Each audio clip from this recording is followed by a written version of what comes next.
අයදින හෝරාවේ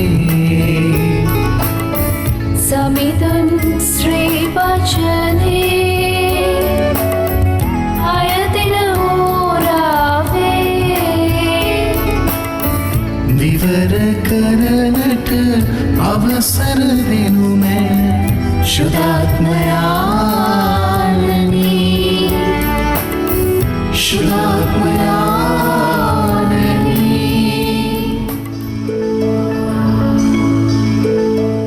යෙදුම් හමු ජීවමාන ජේසුස් වහන්සේගේ නාමයෙන් යෙදුම් හමුව තුළින් දේව වචනය හරහා ඔබ අමතන්නට ස්වාමීන් වහන්සේගේම කැමැත්ත අභිප්‍රාය පරිදි උන්වහන්සේගේම කැඳවීම පරිදි අපි ඔබ අතරට එන මේ සුවිශේෂී වූ මොහොතේදී ගොඩක් වෙලාවට අපේ ජීවිතේ අපිට කොයි තරම් අපි දෙවියන් වහන්සේට යාඥා කළත් ජේසුට යාඥා කළත් අපි කොයි තරම් උන්වහන්සේගෙන් දේවල් ඉල්ලුවත් අපි හැමෝටම තියෙනවා පුංචි කලකිරීමක් අපේ ජීවිතේ අපි ඉල්ලන ගොඩාක් දේවල් අපිට ලැබෙන්නේ නැහැ කියලා.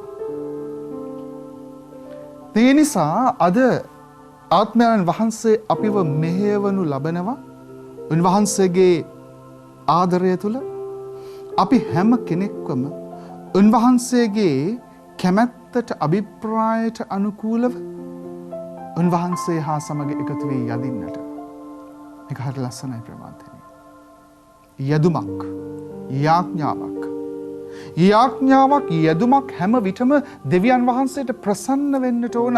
උන්වහන්සේගේ වරප්‍රසාදය, උන්වහන්සේගේ ආශිර්වාදය, උන්වහන්සේගේ සුවය, උන්වහන්සේගේ බලය ලබන්නට. දෙවියන්ට ප්‍රසන්න යාඥාවක් වෙනකොට තමයි අනිත් පැත්තෙන් දෙවියන් වහන්සේ අපිට ප්‍රසන්න වෙන්නේ. අපි දකිනවා පුරාණ ගිවිසුමේ තමන් බොහොම ආදරය කරපු මේ ඊශ්‍රායල් ජනතාවට තමන් හැම දේම කරපු මේ ඊශ්‍රායල් ජනතාවට දෙවියන් වහන්සේ යෙසායා දිවස් ප්‍රසාදිවරයා මගින් ආමෝස් දිවස් ප්‍රසාදිවරයා මගින් කතා කරලා කියනවා නුඹලාගේ යාඥාවල් මට රිසි නෑ. නුඹලාගේ මංගල්‍ය මට ප්‍රසන්න නෑ. නුඹලා දෙතොල් විවර කරනකොට මම මගේ කන්වල අඟුල් ගහ ගන්නවා. කියනවා බොහොම ලස්සනට.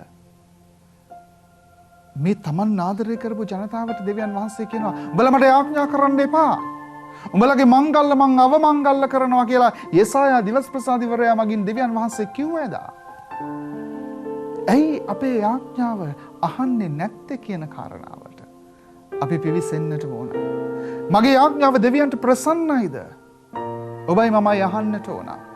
එනිසා අද ස්වාමින් වහන්සේ ඔබව මාව මේ හරහා යොමු කරනවා උන්වහන්සේට ප්‍රසන්න යදුමක් කරන්නට මේ යදුම් හමුව තුළ. අපි යාඥා කරමු. ඒ නිසා හැමෝම එක් වී අපිට යාඥා කරන්නට මෙහෙයවන්නේ අපිව යාඥා කරන්නට පොළඹවන්නේ යාඥා කරන්නට වචන අපිට දෙන්නේ ශුද්ධාත්මයන් වහන්සේ. එනිසා මුලින්ම අපි ශුද්ධාත්මයන් වහන්සේගේ දෙපා මුල වැඳ වැටිලා උන්වහන්සේගේ ප්‍රේමයේ දැවටිලා අපි උන්වහන්සේට යටහත් වෙලා උන්වහන්සේගේ හදවතට අපි සමාන වෙන්නට උන්වහන්සේගේ ප්‍රේමයෙන් අපිව පුරවන්නට කියලා අපිව මෙහෙයවන්නට කියලා මේ ආඥාව තුළ අපිව දිරිගන්වන්නට කියලා ශක්තිමත් කරන්නට කියලා මේ යදුම තුළ අපි හැමෝම එක සංඝයක් හැටියට හමු වෙන මේ සුවිශේෂී මොහොතේදී අපි හැම කෙනෙක්වම ශක්තිමත් කරන්නට කියලා අපි යාඥා කරමු. එන්න හැම කෙනෙක්ම මේ මොහොතේදී ආත්මයන් වහන්සේ සමග අපි යාඥා කරමු. මේ ලස්සන වචන ටිකත් එක්ක මේ ලස්සන තනුවත් එක්ක අපි උන්වහන්සේට ආයදිමු.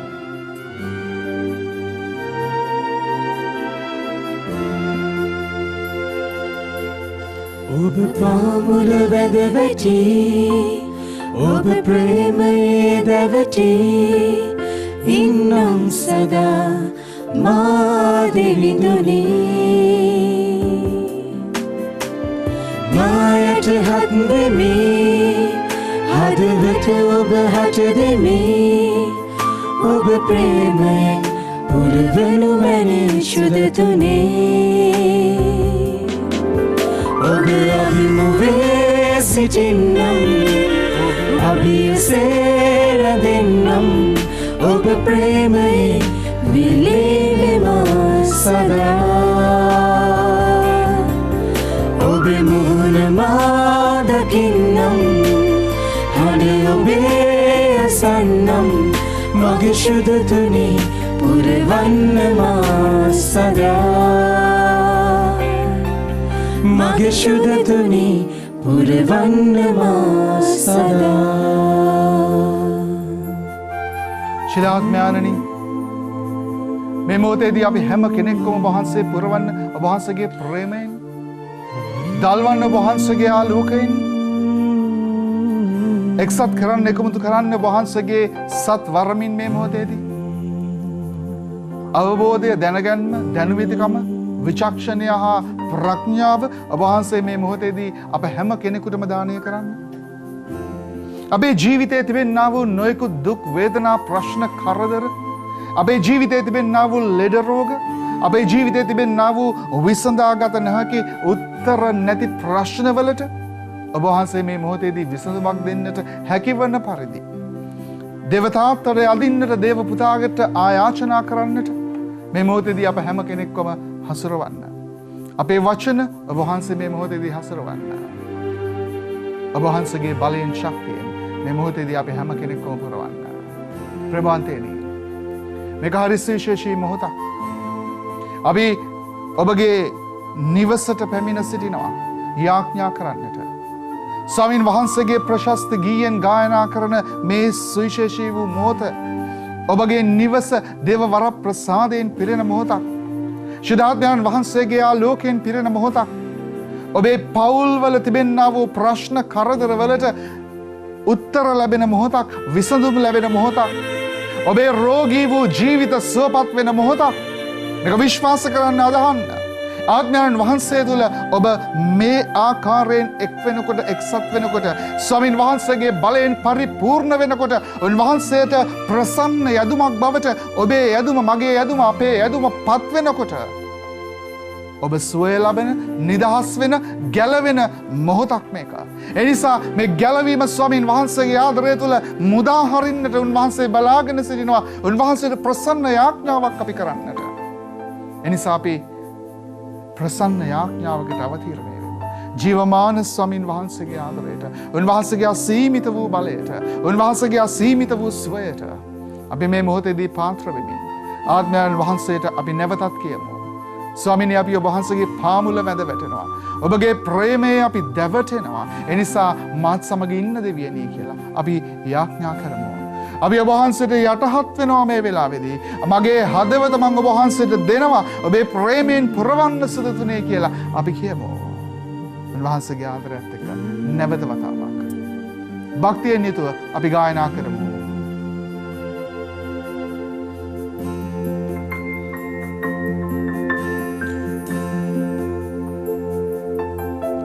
ඔබ පාමුල වැඳ වැටි ඔබ ප්‍රේමයේ දැවටි ඉන්නම් සදා මා දෙවිදුනේ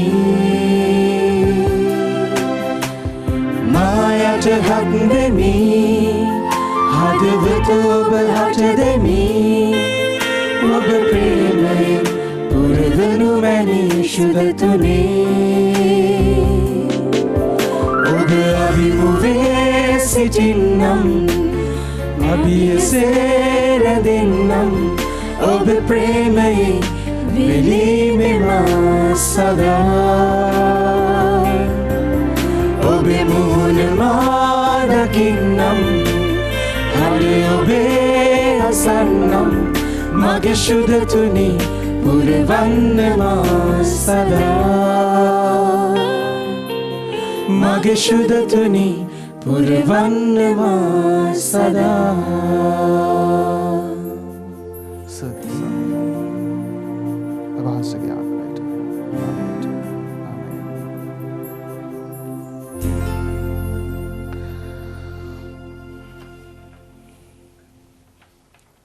මතයතුමාගේ සුවිශේෂයේ 8 වෙනි පරිච්ඡේදයේ 1 වෙනි වගන්තියේ සිට 4 වෙනි වගන්තිය දක්වා වූ මේ පුංචි කොටසේ හරි ලස්සන සිදුවීමක් සිද්ධ වෙනවා ප්‍රමාන්තයෙන්.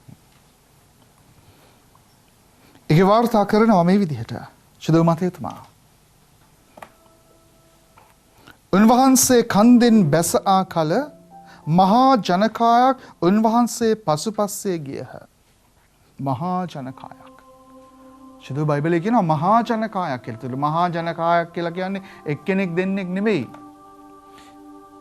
මහා ජනකායක් උන්වහන්සේ පසුපස යනවා.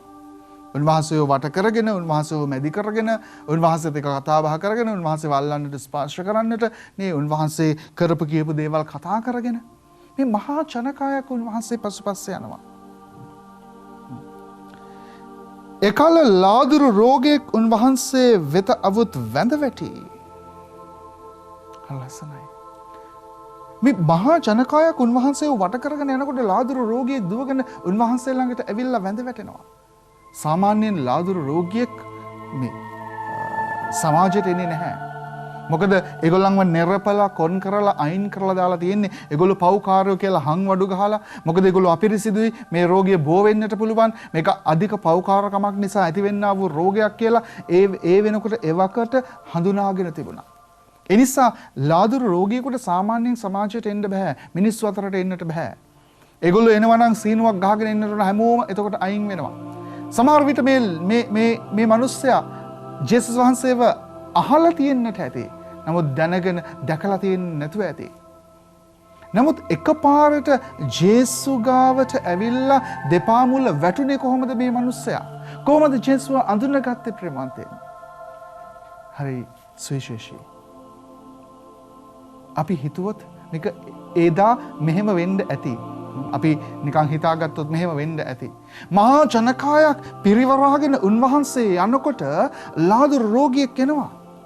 මේ ලාදුරු රෝගියා සමහර විට සීනුව ගහන්නට ඇති. මොකද එහෙම නැත්තම් I am unclean මම අපිරිසිදුයි කියලා කෑ ගහන්නට ඇති. එහෙම වෙනකොට මොකද වෙන්නේ? එහෙම ඇහෙනකොටම උන්වහන්සේ වටා හිටපු, උන්වහන්සේ පසුපස්සේ ආපු, උන්වහන්සේ වට කරගෙන හිටපු, උන්වහන්සේ සමග හිටපු හැම කෙනෙක්ම දිව්වා. අනිවාර්යෙන්ම දුවනවා. එනිසා මේ මනුස්සයට ජේසුව හඳුනා ගන්න හරි ලේසි වුණා. ජේසු දිව්වේ නැහැ. ප්‍රේමාන්තනි උන්වහන්සේ අපේ අපිරිසිදුකම දැකලා, අපේ පෞකාරකම දැකලා, අපේ ජීවිතේ කොන්වීම, අපේ දුර්වලකම දැකලා, අපේ නොහැකියාව දැකලා උන්වහන්සේ අපිට කවදාවත් පිටුපාන්නේ නැහැ. එහෙම නැත්නම් අපිව ප්‍රතික්ෂේප කරන්නේ නැහැ. අපි වයින් කරන්නේ නැහැ. උන්වහන්සේ බොහොම ආදරෙන් වැළඳ ගන්නට. එනිසා උන්වහන්සේ හිටගෙන හිටියා. මේ ලාදුරු රෝගියා දිහා බලාගෙන මේ ලාදුරු රෝගියාට පුළුවන් වුණා උන්වහන්සේව බොහොම ලේසියෙන් හඳුනා ගන්නට. මේ තමයි ජේසු කියලා. බොහොම ආදරෙන් ඇවිල්ලා ජේසුගේ දෙපා මුල මේ ලාදුරු රෝගියා වැඳ වැටෙනවා. මේ ලාදුරු රෝගියාගේ පුංචි යාඥාවක්. මොකක්ද යාඥාව? මහා ලොකු යාඥාවක් නෙමෙයි ප්‍රේමවන්තනි මේ යාඥාව. එහෙම නැත්නම් ආයදීමක්, ඉල්ලීමක්, ආයාචනාවක්. මොකක්ද මේ ආයාචනාව? වචනවල කියනවා මෙහෙම. වචනයේ කියනවා මතයතුමාගේ සුවිශේෂය 8 වෙනි පරිච්ඡේදයේ 2 වෙනි වගන්තියේ අග කොටසේ ස්වාමීනි ඔබ කැමතිසේක් නම් මා පවිත්‍ර කරන්න ඔබට පුළුවන් යයි කිය. You can heal me but if you will and if you wish. හරි ලස්සනයි ප්‍රමාණය. එතකොට මේ මිනිස්සයා මේ ලාදුරු රෝගියා ඉල්ලන්නේ මොනවාද? කෙනෙකුට හිතෙන්නට පුළුවන් සුවය කියලා. නෑ. මේ ලාදුරු රෝගියාගේ ආයාචනාව ඉල්ලීම උනේ සුවයම නෙමෙයි. මේ ලාදුරු රෝගියා කිව්වේ නෑ ඔබ වහන්සේ මාව ස්පර්ශ කරලා අනිවාර්යෙන්ම සුව කරන්න කියලා. එහෙම නෙමෙයි. ඔබ කැමතිසේක් නම් මා පවිත්‍ර කරන්න ඔබට පුළුවන්. එච්චරයි. බලන්න මේ ආඥාව. Lord, if you wish you can heal me.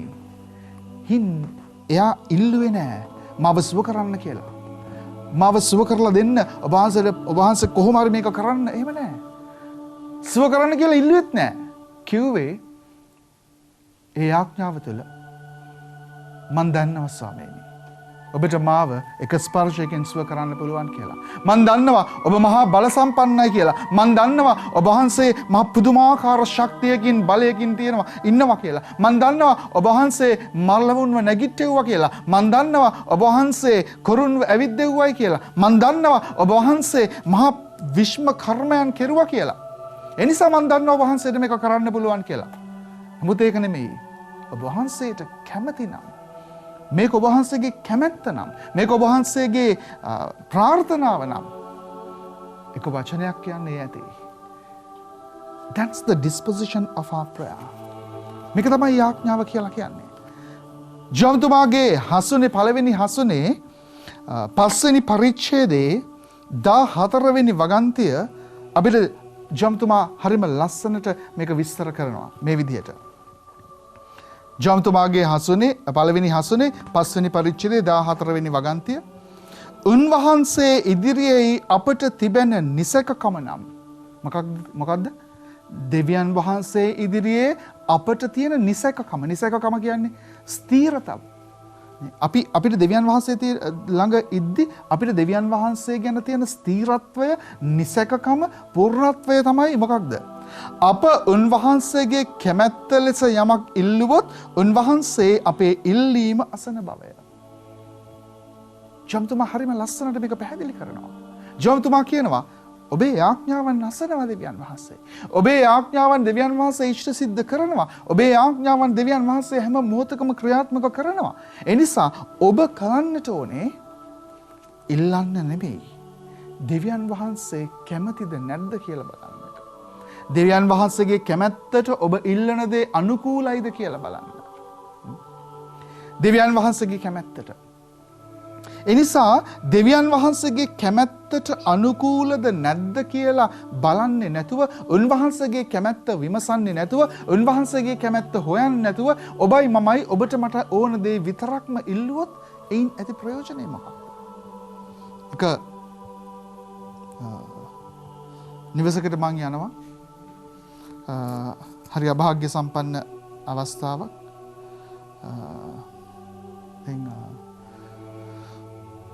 එක අම්ම කෙනෙක් අවුරුදු 60ක් විතර අම්මට ඉච්චර වයසක් නෑ. අවුරුදු 60ක් කියන්නේ අවුරුදු 60ක් 65ක් වගේ වයස. මේ අම්මා හොඳටම උත්පලයි. මරණාසන්නව මොකක් හරි ලොකු තදබල රෝගයක් නිසා. ඉතින් ඒ අම්මා දවසින් දවස දි รา පත් වෙමින් ඉන්නවා. මේ දුවට මේ අම්මා දිහා අම්මව කොහොම හරි සුව කරගන්නට ඕන. ඉතින් මම මේ ගෙදර ගිහිල්ලා ඒ අම්මව ස්පර්ශ කරලා මම යාඥා කරද්දි මම යාඥා කරනවා ස්වාමීනි ඔබ වහන්සේ මේ මොහොතේදී අපි ඔබ වහන්සේට යාඥා කරනවා ඔබ වහන්සේගේ ආදරය තුළ මේ දරුවා ඔබ වහන්සේ ස්පර්ශ කරන්න ඇගේ වේදනාවෙන් ඔබ පූර්ණව ඇයව නිදහස් කරන්න ඔබ වහන්සේ කැමැති පරිදි ඇයට නිදහස දෙන්න ඔබ වහන්සේ කැමැති පරිදි ඇයව මේ වේදනාවෙන් නිදහස් කරන්න. එහෙම කියනකොට ඕනම කෙනෙකුට හිතට එනවා මේ කැමැති පරිදි ඔබ වහන්සේ නිදහස් කරන්න කියන්නේ මරණයෙන් හරි කමන්නේ ඔබ වහන්සේ මේ අම්මව නිදහස් කරන්න. මම ඒක තමයි අදහස් කළේ. ඒ අම්මව ඔබ වහන්සේ සුව කරන්න මේ ශාරීරික සුවය ඔබ වහන්සේට දෙන්න බැරි නම් ස්වාමීනි ඔබ වහන්සේ මරණයෙන් හරි මේ අම්මගේ මේ වේදනාවෙන් ඔබ වහන්සේ නිදහස් කරන්න. මරණය මේ අම්මට දීලා. මොකද පැහැදිලිව අපි දන්නේ දෙවියන් වහන්සේ කැමැත්ත මොකක්ද කියලා. ඊට පස්සේ මම යාඥා කරලා ඉවර වෙලා ටිකක් ඒගොල්ලොත් එක කතා කර ඉද්දි ඒ කෙනා මගේ ඒ දුව ඇවිල්ලා ඇහුවා ෆාදර් වහන්සේ ඇත්තටම අදහස් කළේ මොකක්ද මේ මොකකින් හරි මේ නිදහස් කරන්න කියලා යාඥා මට ඒ හරිය තේරුන්නේ නැහැ ෆාදර් කියලා. මං කිව්වා මම නිදහස් කරන්න කිව්වේ එක්කෝ සුව කරන්න ඇත්තටම අපිට සුවයක් ගැන හිතන්න අමාරුයි අම්මගේ තත්ත්වය අනුව. ඒ නිසා මං යාඥා කළා මරණයෙන් හරි කමන්නේ ඔබ වහන්සේ නිදහස් කරන්න කියලා. අනේ ෆාදර් එහෙම යාඥා කරන්නේ අපිට ඕනේ අම්මව දැම්මම මැරෙන්න තියන්න නෙමෙයි අපිට ඕනේ අම්මව කොහොම හරි සුව කරගන්න. අපි අපේ ඉල්ලීම දෙවියන් වහන්සේට කියලා ඉෂ්ට කරගන්න බෑ. දෙවියන් වහන්සේ කැමති ඉල්ලීම තමයි අපි උන්වහන්සේට ඉදිරිපත් කරන්නට ඕනේ. ඉතින් මේගොල්ලන්ව මට හරියට අමාරු වුණා කන්වින්ස් කරගන්න. එහෙම නැත්නම් ඒත්තු ගන්නවන්න නෑ අපි යාඥා කරන්න ඕනේ මෙහෙමයි කියලා. සුවකෙන්ද කියලාම යාඥා කරනවා නෙමෙයි. දෙවියන් වහන්සේගේ කැමැත්ත අපේ ජීවිතය තුළ ඉෂ්ට වෙන්නට කියලා අපි යාඥා කරමු කියලා මම ඒ අයට කිව්වා. ප්‍රවන්තනි අපේ ගොඩාක් යාඥා හැමයි. අපේ යාඥාවන් ගොඩාක් වෙලාවට රඳා පවතින්නේ ලෞකික දේවල් මත. අපි ගොඩාක් වෙලාවට දෙවියන් වහන්සේව හොයාගෙන එන්නේ අපේ ලෞකික අවශ්‍යතාවන් ඉෂ්ට කරගන්න මිසක් ලෝකෝත්තර අවශ්‍යතාවන් ඉෂ්ට කරගන්න නෙමෙයි. ඒක සාමාන්‍යයි. අපි හැමෝටම තියෙනවා ලෞකික අවශ්‍යතාවන්. අපි හැමෝටම තියෙනවා යහපත් ජීවිතයක් ගත කරන්න තියෙන උවමනාව. අපි හැමෝටම තියෙනවා අපේ උවමනා එපාකම්. ඒ නිසා අපි ගොඩක් වෙලාවට දෙවියන්ව හොයාගෙන එන්නේ අපේ ලෞකික අවශ්‍යතාවන් ඉෂ්ට සිද්ධ කරගන්න. There's nothing wrong. ඒක වැරදි නැහැ. නමුත් මේ ලෞකික අවශ්‍යතාවන් ඉෂ්ට කරගන්න ඔබ දෙවියන්ට කරන ආයාචනය, දෙවියන්ට කරන යාඥාව කොයි වගේ වෙන්නට ඕනද? මේ හරියට ලාදුරු රෝගියාගේ යාඥාව වගේ වෙන්නට ඕන ප්‍රේමවන්තයනි. මේ ලාදුරු රෝගියා යාඥා කරන විදිහ බලන්න. And we need to formulate the same prayer when we pray. අපිත් මේ ලාදුරු රෝගියා කරන යාඥාවම තමයි ඔබගේ මගේ ජීවිතේ කරන්නට ඕනේ ප්‍රේමවන්තයනි. එහෙම කරනකොට මේ යාඥාව ඔබගේ මගේ යාඥාව දෙවියන්ට ප්‍රසන්න වෙනවා. එතකොට ඔබ ඉල්ලුවත් නැතත් ස්වාමීන් වහන්සේ ඔබට දෙනවා. ඔබ ඉල්ලන්නට ඕන. අපි බොහොම පැහැදිලිව දකිනවා මතේතුමාගේ සුවිශේෂයේ ලූක්තුමාගේ සුවිශේෂයේ 18 වෙනි පරිච්ඡේදයේ පළවෙනි වගන්තියේ සිට අසාධාරණ විනිශ්චයකාරයාගේ උපමාව තුළ ස්වාමීන් වහන්සේ කියනවා ඔබ ඉල්ලන්න නොකොඩවාම දෙවියන්ට කරදර කරන්න. ඔබ දිගින් දිගටම අධෛර්යයට පත් වෙන්නේ නැතුව යාඥා කරන්න. And ask, he will give you. එනිසා අපි එක ඉල්ලන්නට ඕන ප්‍රේමවන්තයනි. මොකද උන්වහන්සේ අපේ එකම එඬේරාණන් නිසා. උන්වහන්සේ නැතුව අපිට ජීවත් වෙන්නට බෑ. උන්වහන්සේගේ ආදරය නැතුව අපිට ජීවත් වෙන්නට බෑ. අපි කොහොමද එහෙම ජීවත් වෙන්නේ? උන්වහන්සේගෙන් වෙන් වෙලා අපි ජීවත් වෙන්නේ කොහොමද? එනිසා අපි උන්වහන්සේත් එක්ක යන්නට ඕන.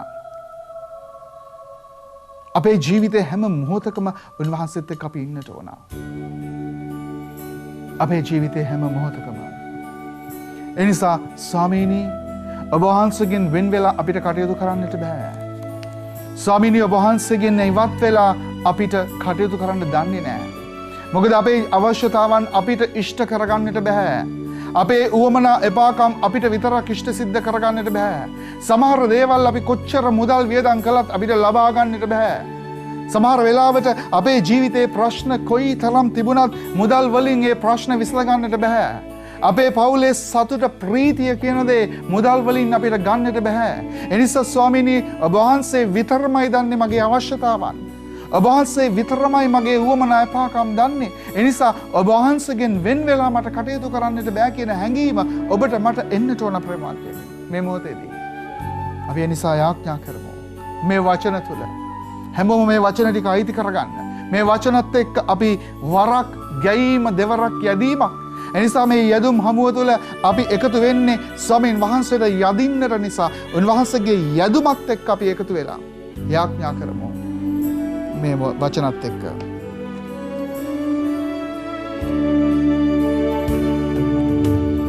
ජේසුනි ඔබෙන්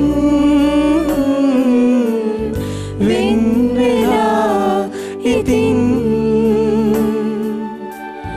කෙලෙසක මා සිටිනු දැයි නොදනින් මම නම්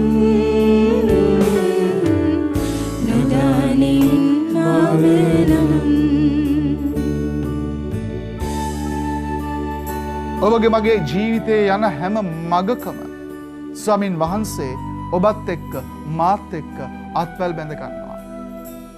අපි ජීවිතේ කවදාවත් තනි නෑ. ඔබේ සියලු අවශ්‍යතාවන් උන්වහන්සේ දන්නවා. මොකද උන්වහන්සේ තමයි ඔබගේ මගේ යහපත් එඬේරාණන්. එනිසා උන්වහන්සේ දෙන්න ඕන හොඳම දේ උන්වහන්සේ දන්නවා ප්‍රේමවන්තයනි. ඒ ගැන ආයෙ හිතන්නට එපා. කරදර වෙන්නට එපා. ආසේ පියාසර කරන කුරුල්ලන් දිහා බලන්න. උන් වපුරන්නේවත් අඩුවල රැස් කරන්නේවත් නැහැ. කෙතේ වැවෙන මානෙල් දිහා බලන්න. ඒවා නූල් කටින්නේවත් වෙහෙසෙන්නේවත් නැහැ. ඒත් වටුවන්ට උන්වහන්සේ කුරුල්ලන්ට උන්වහන්සේ එදිනදා භෝජනය දෙනවා.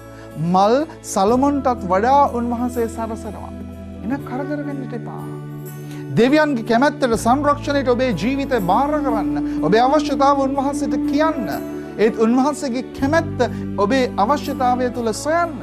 එතකොට ඔබේ යාඥාව දෙවියන්ට ප්‍රසන්න වෙනවා. ජීවිතයේ සොම්නස ඔබේ ජීවිතයටම ළඟා වෙනවා. එනිසා ස්වාමීනි ඔබ වහන්සේ නැතුව අපිට වැඩක් නැහැ. ඔබ වහන්සේ අපේ යහපත් එඬේරාණන් කියලා අපි උන්වහන්සේට කියමු.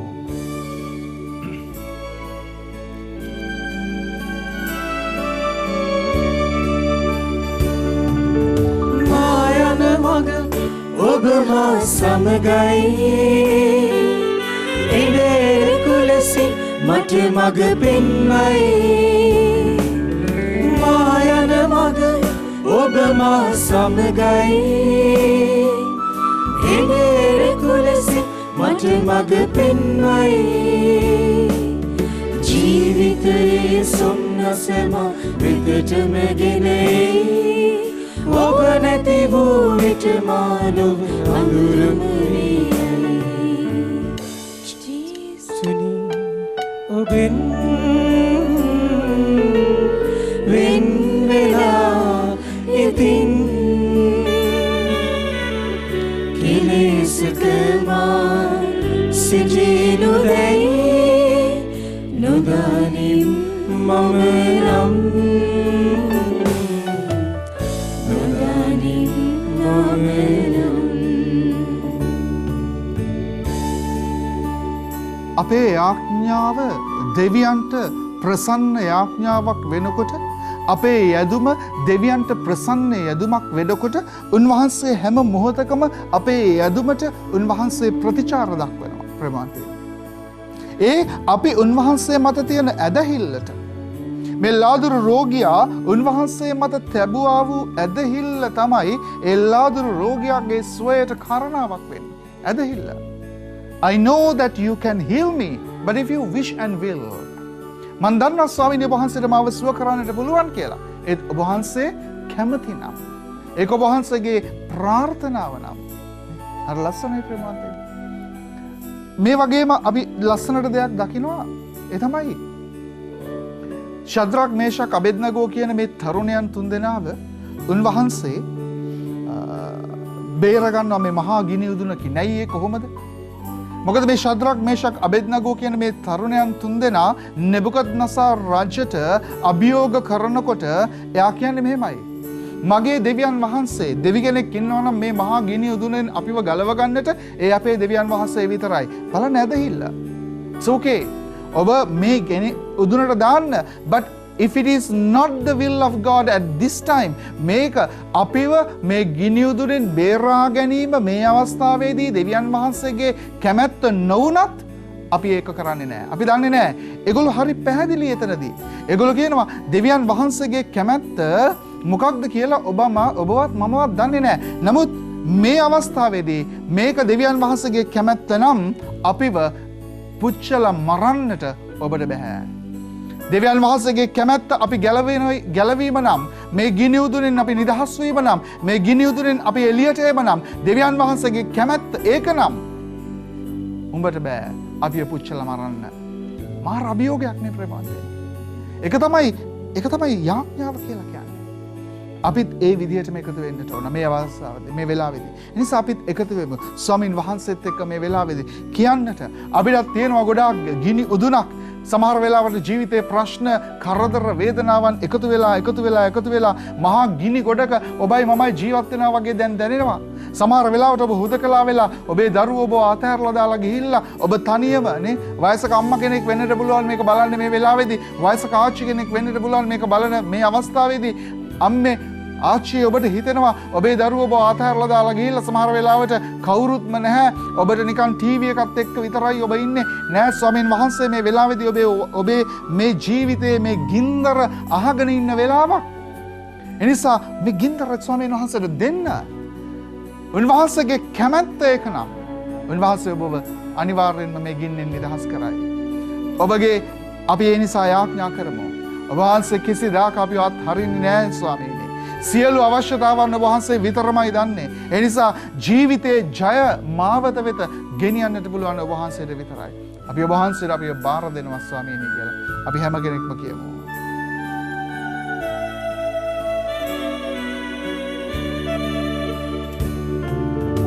කිසිදාම අත් නොහරින්නේ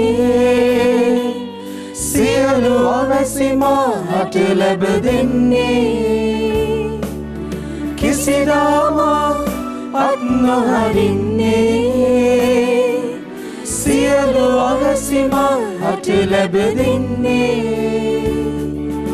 ජීවිතයේ ජය මා වෙත ගෙනගෙන එන්නේ ඔබ නැති වූ විට මාහද සසලව යන්නේ ජේසුනි ඔබෙන් වෙන් වෙලා ඉතින් කෙලෙසක මා සිටිනු දැයි නොදනිම් මම නම් නොදනිම් මම නම්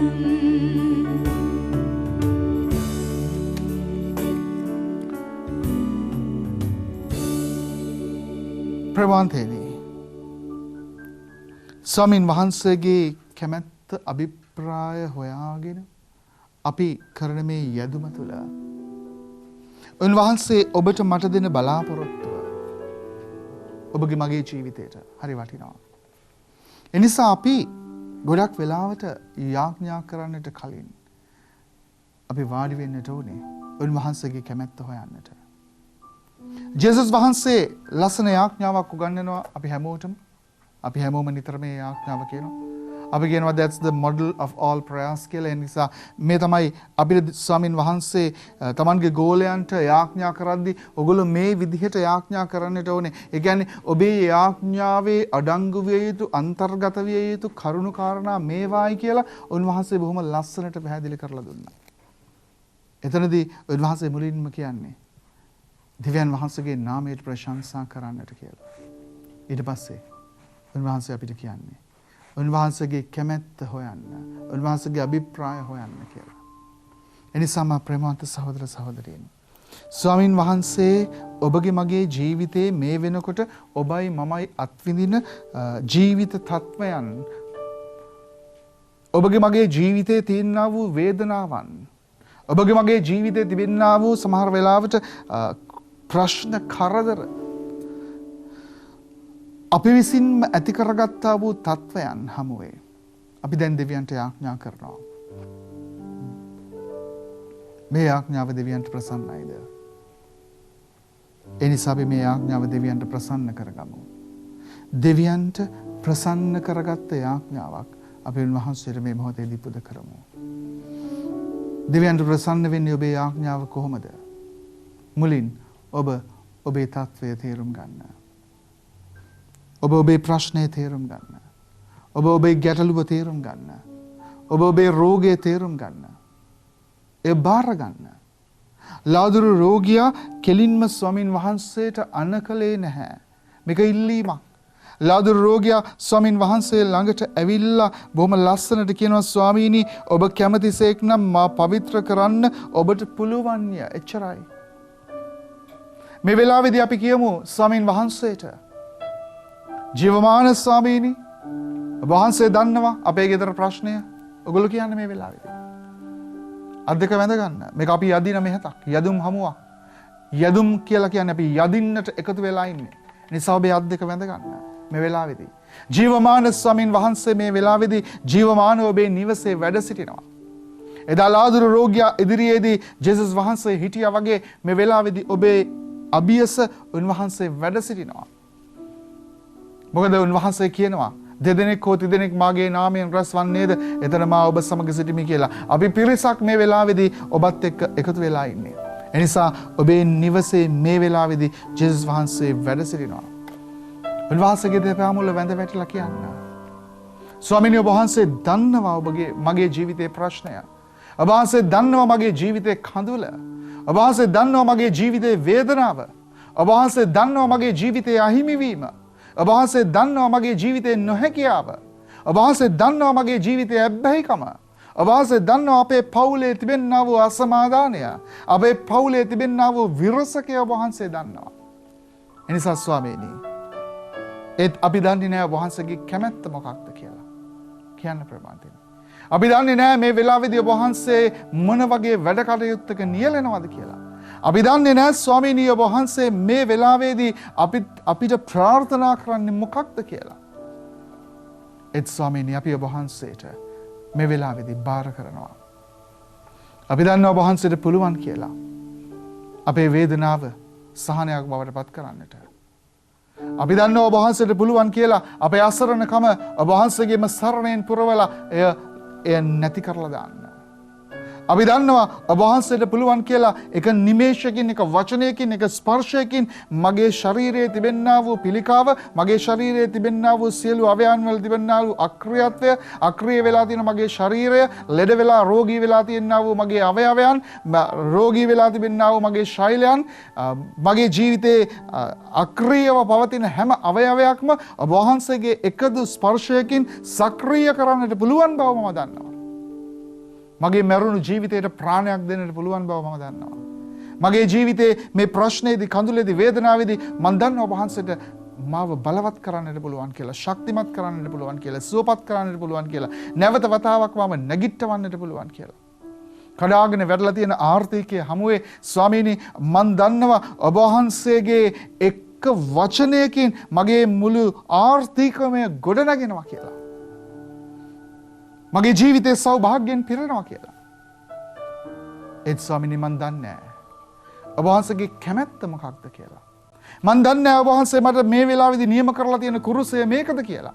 මම දන්නේ නැහැ මගේ ජීවිතේ මේ වෙලාවේදී මම විඳින්න ඕන වේදනාව මේකද කියලා. මම ඉල්ලුවට මේ වේදනාවෙන් නිදහස් කරන්න කියලා මම දන්නේ නැහැ. ඒ නිසා අපි හැමෝම කියමු ලාදුරු රෝගියාගේ ආඥාව. ඒ වචන ටික ලියලා තියාගන්න. ඒ වචන ටික හැමදාම කියන්න. ඔබේ අවශ්‍යතාවන් මතක් කරගෙන මේ වචන ටික කියන්න. ස්වාමීනි ඔබ කැමති සේක්නම් මාව පවිත්‍ර කරන්නට, මාව නිදහස් කරන්නට, මාව සුව කරන්නට, මාව බලවත් කරන්නට, මාව සෞභාග්‍යමත් කරන්නට, මාව සම්පෝෂිත කරන්නට ඔබ වහන්සේට පුළුවන්. එච්චරයි. වෙන දේවල් කියන්නට එපා ප්‍රේමන්තෙන්. ඔබේ අවශ්‍යතාවය අනුව ඔබ කියන්න. ස්වාමීනි ඔබ වහන්සේ කැමතිසේක් නම් මා පවිත්‍ර කරන්නට, මාව සුව කරන්නට, මාව වෙනස් කරන්නට, මගේ ඇබ්බැහිවීම නැති කරන්නට, මගේ ජීවිතය සෞභාග්‍යමත් කරන්නට, මගේ ජීවිතයේ යසීසුර මට දෙන්නට ඔබ වහන්සේට පුළුවන්. ඒ ආඥාව. ඒක අයිති කරගන්න. මේ වෙලාවේදී ඔබ සුවපත් වෙනවා කියලා අයිති කරගන්න. මේ වෙලාවේදී ඔබ නිදහස් වෙනවා කියලා අයිති කරගන්න. මේ වෙලාවේදී ඔබ උන්වහන්සේ තුළ ශක්තිමත් වෙනවා කියලා අයිති කරගන්න. මේ වෙලාවේදී ඔබේ ජීවිත ස්වාමීන් වහන්සේගේ බලයෙන්, සුවයෙන්, සැනසීමෙන්, ශාන්තියෙන් පිරෙනවා කියලා අයිති කරගන්න. උන්වහන්සේට ස්තුති කරමු අපි. ප්‍රශංසා කරමු. ස්තුති ස්වාමීනි. ඔබ වහන්සේට ප්‍රශංසා වේවා. මහිමය වේවා. මේ ලස්සන සුවිශේෂී වූ මොහොතට, මේ ලස්සන වචන ටිකට, මේ ඔබ වහන්සේ දුන්නා වූ අස්වැසිල්ලට, ඔබ වහන්සේගේ කැමැත්ත පරිදි, ඔබ වහන්සේගේ අභිප්‍රාය පරිදි, ඔබ වහන්සේගේ ප්‍රාර්ථනාව පරිදි ඔබ වහන්සේ මාව සුව කරන්න, මාව බලවත් කරන්න, මාව ශක්තිමත් කරන්න, නිදහස් කරන්න ඔබ වහන්සේ දුන්නා වූ මේ අස්වැසිල්ලට, මේ බලාපොරොත්තුවට ස්තුතියි ස්වාමීනි කියලා අපි උන්වහන්සේව පසසමින් උන්වහන්සේට ගායනා කරමු.